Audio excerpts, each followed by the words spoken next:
Alhamdulillahi ala ihsani wa syukru lahu ala taufiqihi wa amtinani wa asyhadu an la ilaha illallah wahdahu la syarika lahu ta'ziman li sya'nihi wa asyhadu anna Muhammadan abduhu wa rasuluhu da'ila ridwani.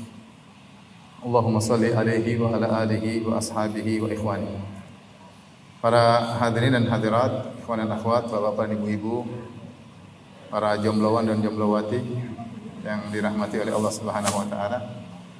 Pada kesempatan kali ini kita akan mempelajari tentang solusi nabawi yang pernah dicontohkan oleh Nabi sallallahu alaihi wasallam dalam menghadapi problematika rumah tangga. Kita meyakini bahwasanya agama kita adalah agama yang sempurna. Al-yauma akmaltu lakum dinakum. Pada hari ini telah aku sempurnakan bagi kalian agama kalian. Wa atmamtu alaikum nikmati, dan aku telah sempurnakan nikmatku bagi kalian. Wa raditu lakumul Islam madina, dan aku ridha Islam menjadi agama bagi kalian. Di antara bukti bahwasanya agama Islam adalah agama yang sempurna, maka ajarannya adalah komprehensif, ya, mengajarkan segala sisi yang dibutuhkan oleh seorang muslim dan seorang muslimah dalam menjalani kehidupannya, ya. Allah berfirman, "Ma farratna fil kitabi min syai'." Tidak ada satu pun yang terluputkan. Dan di antara hal yang menunjukkan kesempurnaan Islam, ternyata solusi rumah tangga pun diajarkan. Solusi rumah tangga dalam hal problematika rumah tangga pun diajarkan dalam Islam. Oleh karenanya Allah Subhanahu wa taala mentakdirkan dalam kehidupan rumah tangga Nabi sallallahu alaihi wasallam terjadi permasalahan.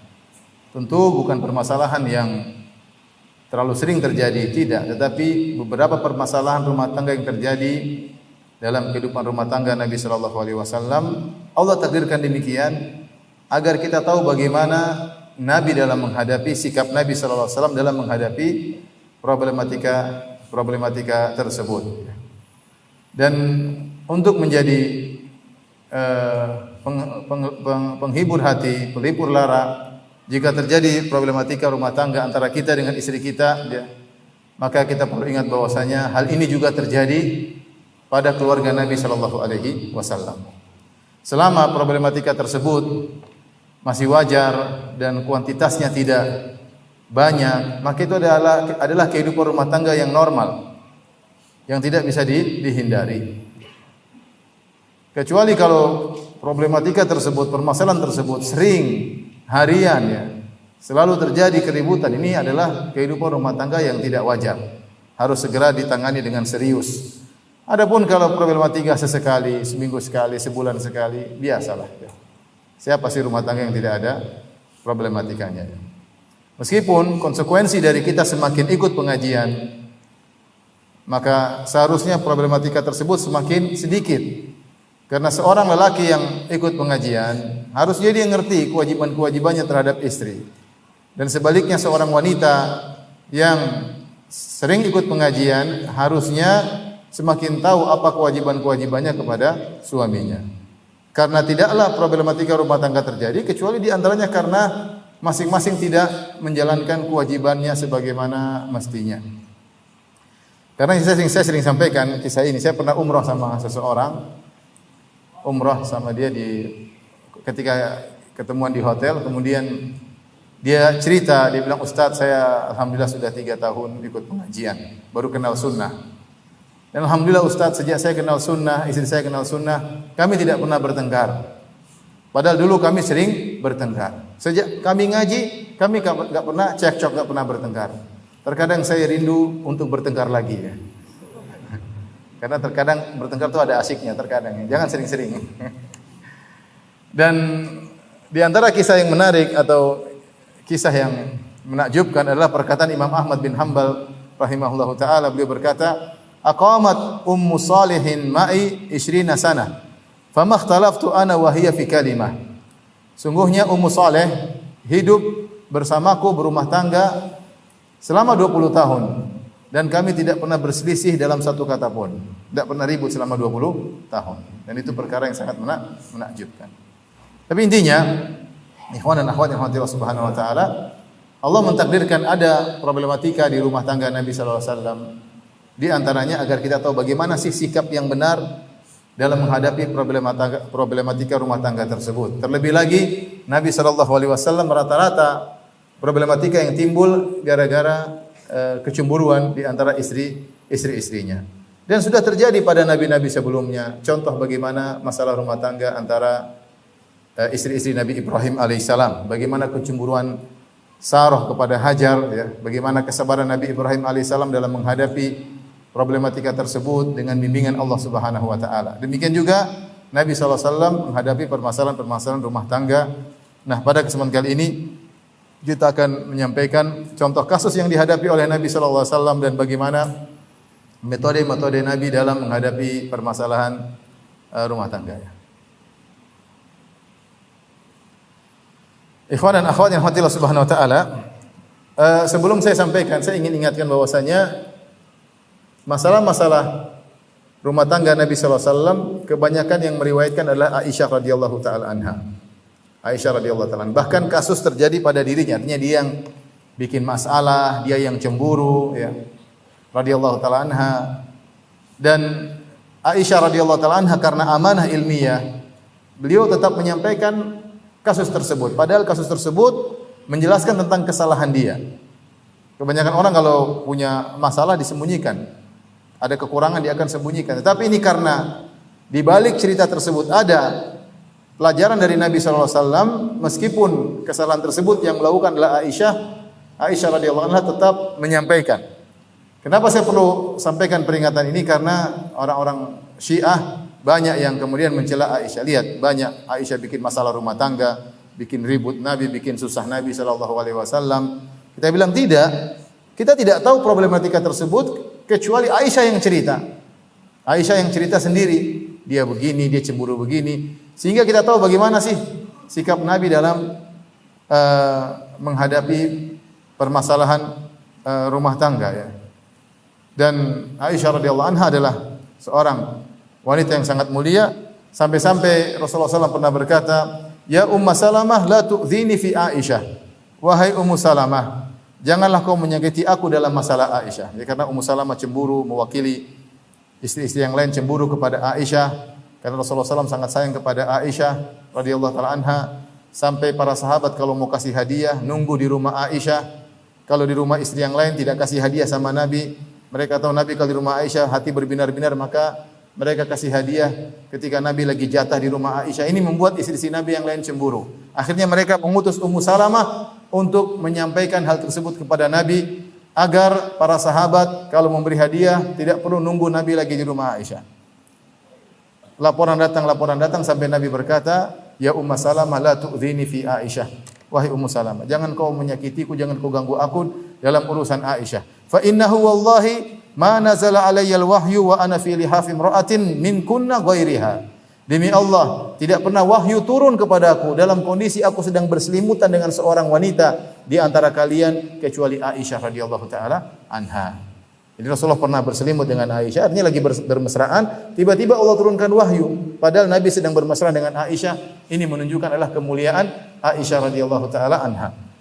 Ini saya kasih mukadimah karena nanti hadis-hadis yang akan kita sebutkan rata-rata diriwayatkan oleh Aisyah radhiyallahu taala anha. Oleh karenanya ketika Nabi SAW akan meninggal dunia, Rasulullah SAW ingin dirawat di rumah Aisyah. Sampai Rasulullah SAW berkata, "Aina ana godan?" Besok saya dirawat di tempat siapa? "Aina ana godan?" Besok saya dirawat di tempat siapa? Artinya Rasulullah SAW meskipun dalam kondisi sakit parah, beliau tetap menjalankan kewajiban dia sebagai seorang suami untuk adil dalam jatah nginap. Sehingga meskipun sakit, beliau berpindah-pindah hari. Hari ini dirawat di istri yang ini, besok dirawat di istri yang ini. Padahal dia ingin dirawat di rumah Aisyah. Sehingga beliau sering bertanya, besok saya dirawat di rumah siapa? Besok saya dirawat di rumah siapa? Sampai istri-istri Nabi yang lain paham bahwasanya Nabi ingin dirawat di rumah Aisyah radhiyallahu taala anha. Akhirnya mereka pun mengizinkan untuk dirawat di rumah Aisyah radhiyallahu taala anha, dan akhirnya Rasulullah SAW meninggal di rumah Aisyah, di pangkuan Aisyah radhiyallahu anha, di mana air liur Nabi bercampur dengan air liur Aisyah radhiyallahu taala anha. Taib. Kita akan sebutkan tentang beberapa metode dalam menghadapi permasalahan rumah tangga. Metode yang pertama, ikhwan dan akhwat, Bapak dan ibu-ibu, jombloan dan jomblowati. Pertama adalah ya, kalau permasalahan rumah tangga tidak begitu serius, jangan terlalu diseriusi. Terkadang permasalahan rumah tangga bisa hilang dengan hanya senyuman, sekedar apa? Senyuman. Ya. Terkadang kecemburuan bisa selesai hanya dengan apa? Senyuman. Kalau kita seriusi malah semakin membesar dan semakin meledak. Di antara contoh Nabi SAW ketika menghadapi permasalahan rumah tangga, maka Nabi tidak menanggapinya dengan secara serius, tapi cuma mendengar keluhan kemudian tersenyum. Mendengar keluhan kemudian tersenyum.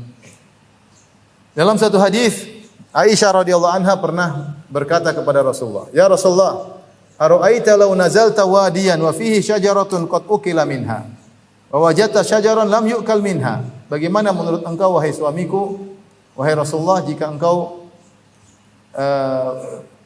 singgah di suatu lembah dan engkau mendapati ada suatu pohon yang sudah dimakan dedaunannya. Kemudian kau lihat ada pohon yang belum dimakan sama sekali.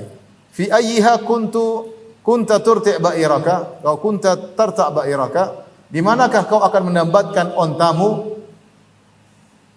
Apakah ke pohon yang sudah dimakan dedaunannya atau pohon yang masih belum dimakan sama sekali? Jawaban Nabi SAW, fil ladzi lam yurta' minha. Tentu aku akan meletakkan ontaku di pohon yang belum dimakan sama sekali. Ya. Maksudnya Aisyah ingin sampaikan kepada Nabi, ya Rasulullah, akulah pohon yang tidak pernah dimakan sama sekali. Istri-istrimu yang lain sudah pernah dimakan. Istri-istrimu yang lain janda semuanya. Aku salah satunya yang gadis. Subhanallah, Aisyah kadang ngomong dengan kinayah, dengan kata-kata yang apa? Yang dipahami. Kenapa Aisyah bertanya tentang hal ini? Ya, karena ya disebut dalam satu hadis oleh Ibnu Sa'ad dalam Tabaqat Al-Kubra, Aisyah bercerita, dia Aisyah cemburu. Kata Aisyah radhiyallahu taala anha, dakhala alayya yauman Rasulullah sallallahu alaihi wasallam. Suatu hari Rasulullah SAW pulang ke rumahku. Tapi Rasulullah SAW mungkin terlambat ya. Fakultu aina kunta mundul yaum? Kemana saja engkau hai Rasulullah dari tadi pagi?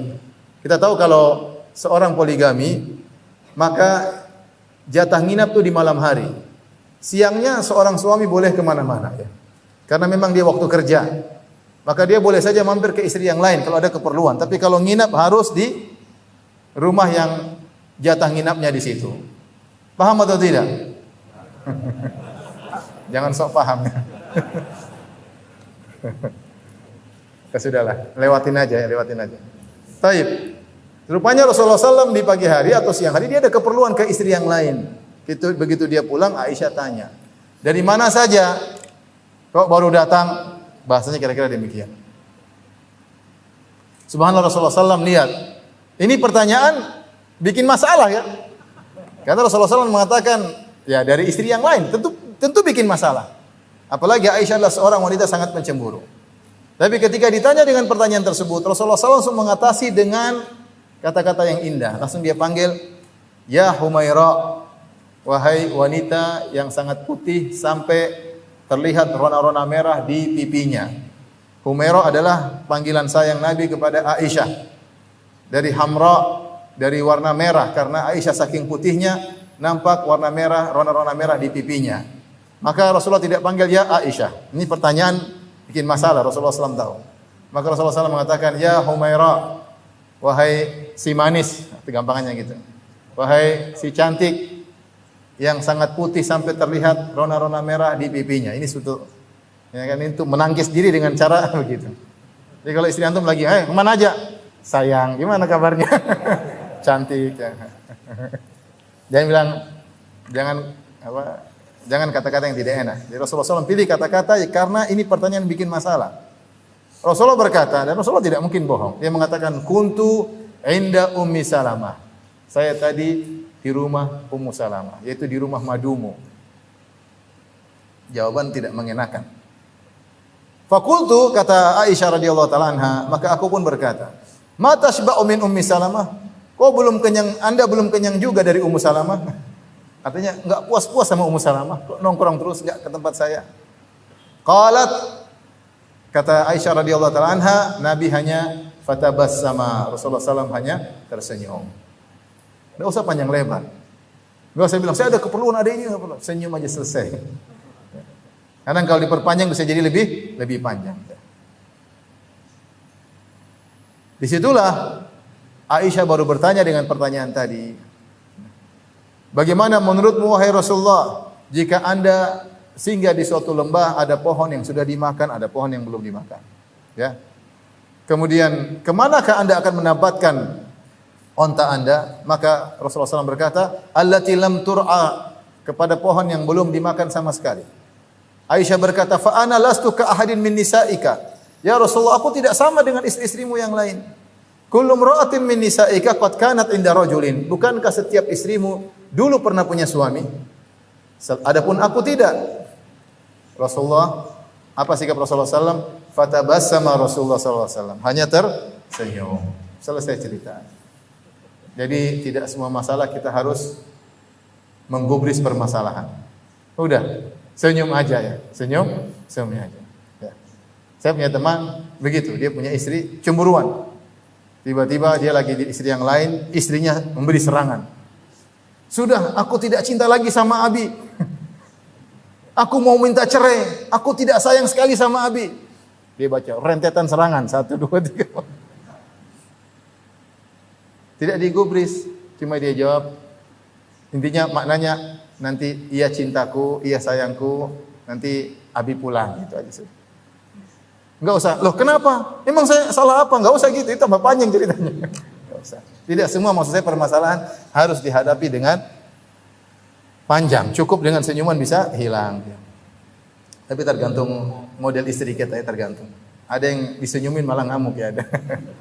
Tapi ini contoh Nabi hadapi dengan senyum maka selesai. Biarkan dia curhat, biarkan dia sampaikan argumentasi dia, dengar, senyum, selesai. Taib. Di antara metode yang diajarkan oleh Nabi SAW, metode berikutnya, terkadang cuek sama sekali, tidak usah digubris. Karena terkadang wanita cemburu hanya sesaat, setelah itu dia kembali pada sikap normalnya. Ya. Wanita kalau sudah cemburu, terkadang dia tidak bisa berpikir dengan jernih. Ya. Oleh karenanya, ketika timbul sikap seperti itu, tidak berpikir dengan jernih, terkadang tidak perlu kita layani, kita cuekin aja. Suatu hari Rasulullah SAW lagi giliran jatah nginap di rumah Aisyah radhiyallahu taala anha. Dan biasa istri-istri Nabi di malam hari mereka kumpul, mereka makan bareng, kemudian mereka pulang masing-masing ke tempatnya dan tinggal Nabi di tempat istri yang merupakan jatah nginapnya. Maka ketika Nabi SAW sedang jatah nginap di rumah Aisyah, tiba-tiba Zainab bintu Jahsyin radhiyallahu taala anha datang. Ya, datang masuk rumah dan Rasulullah SAW menjulurkan tangannya ke Zainab untuk menyambut Zainab. Aisyah lihat rupanya. Ini di rumah Aisyah, di kerajaan Aisyah gampangnya. Tahu-tahu ada permaisuri lain datang mau disambut sama Rasulullah SAW. Mau dipegang tangannya. Aisyah berkata, "Hadhihi Zainab." Ya Rasulullah, itu Zainab, itu Zainab. Maksudnya itu bukan saya, itu apa? Zainab. Akhirnya Rasulullah SAW pun tahan tangannya, enggak jadi nyambut tangan Zainab. Setelah itu Zainab pun cemburu. Maka terjadilah adu mulut di antara Zainab dengan Aisyah radhiyallahu taala anha. Mereka lagi bertengkar sedikit. Rasulullah diam aja, tidak komentar sama sekali. Serba salah, siapa mau dibela? Coba kalau antum di posisi Rasulullah, udah nonton aja deh. Mau dibela, Aisyah dibela gimana, Zainab dibela gimana. Ini jatah nginapnya siapa? Aisyah. Tapi sudah terlanjur. Seandainya Aisyah tidak lihat, mungkin tidak ada keributan. Tapi Aisyah lihat, Nabi ingin menyambut madunya di rumahnya.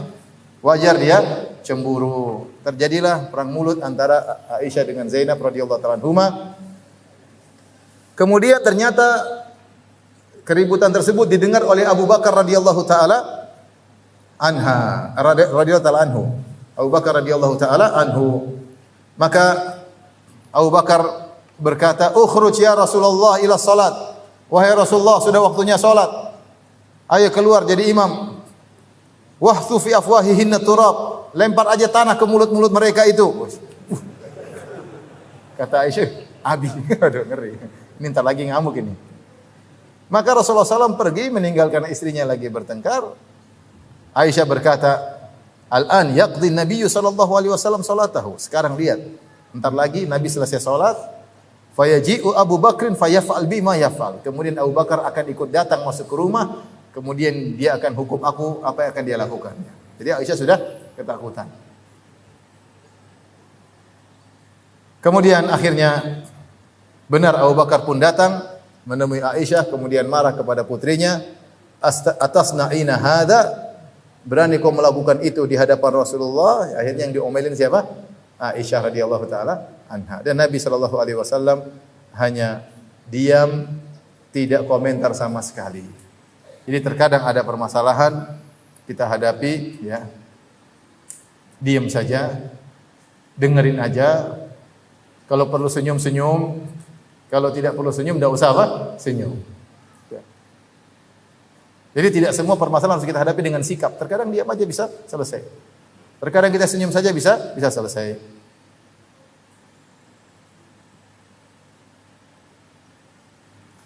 Kalau konflik-konflik yang terjadi di antara para istri dan madunya, ya, itu saja bisa dihadapi dengan begini. Apalagi problematika rumah tangga yang orang istrinya cuma satu.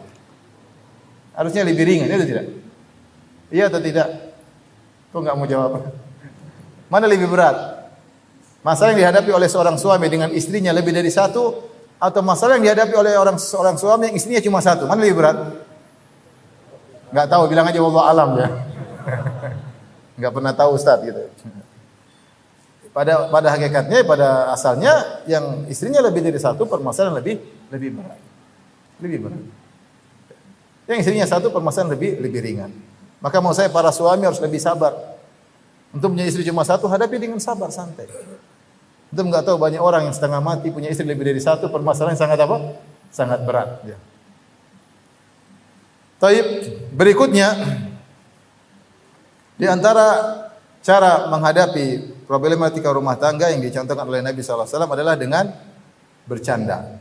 Hadapi dengan bercanda. Lagi istri lagi serius, bercanda. Apa namanya?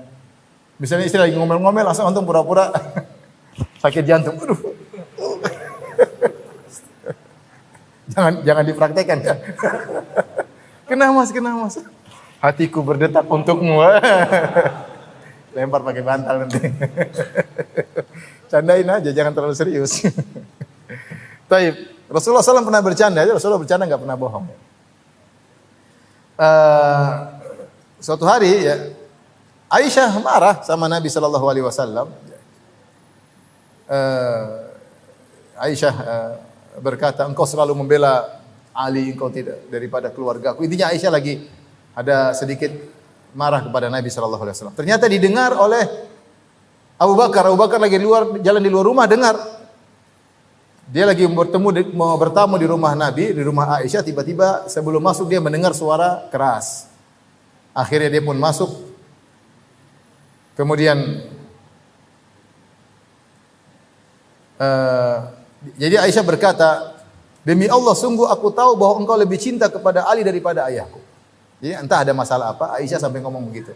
Engkau lebih sayang kepada Ali daripada bapakku. Ada konflik Aisyah dengan Nabi sallallahu alaihi wasallam. Rasulullah SAW mendengar curhatan Aisyah radhiyallahu taala anha. Tapi suara Aisyah agak tinggi didengar oleh ayahnya yang kebetulan ingin bertamu di rumah Aisyah.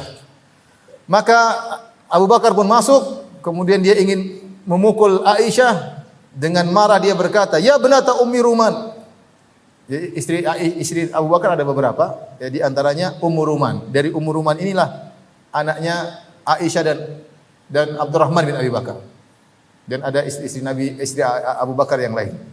Ketika Abu Bakar marah, dia tidak mengatakan wahai putriku, tapi dia bilang wahai putri istriku. Ya. Saya juga kadang-kadang begitu. Kalau lagi marah sama anak, saya bilang sama istri saya, "Tuh anakmu, ambil anakmu." Padahal anak berdua. Anakmu itu ambil. Kadang-kadang saya begitu ya. Lepas kontrol. Anakmu itu anakmu. Padahal hasil produksi berdua, lupa. Jadi Abu Bakar berkata, "Ya benata Ummar Ruman."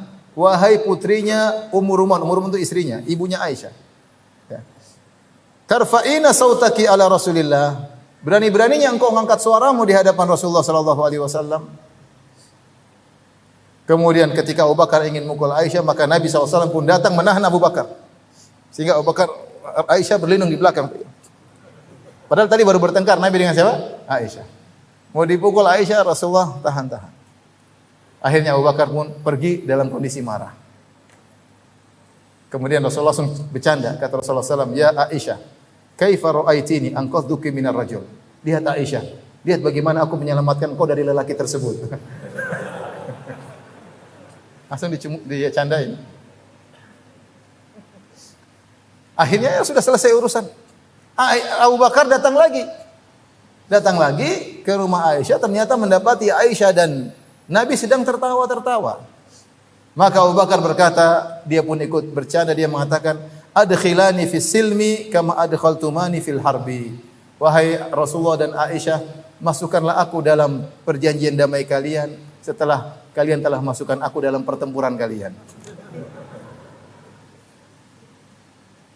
Saya kadang perhatikan beberapa hadis Aisyah angkat suara, istri Nabi angkat suara, Abu Bakar marah sama mereka, Umar marah sama mereka. Umar tidak suka lihat istri Nabi angkat suara. Abu Bakar tidak suka lihat istri Nabi angkat suara, padahal itu anaknya sendiri. Umar sampai memarah sama Hafsah, Abu Bakar memarah sama Aisyah.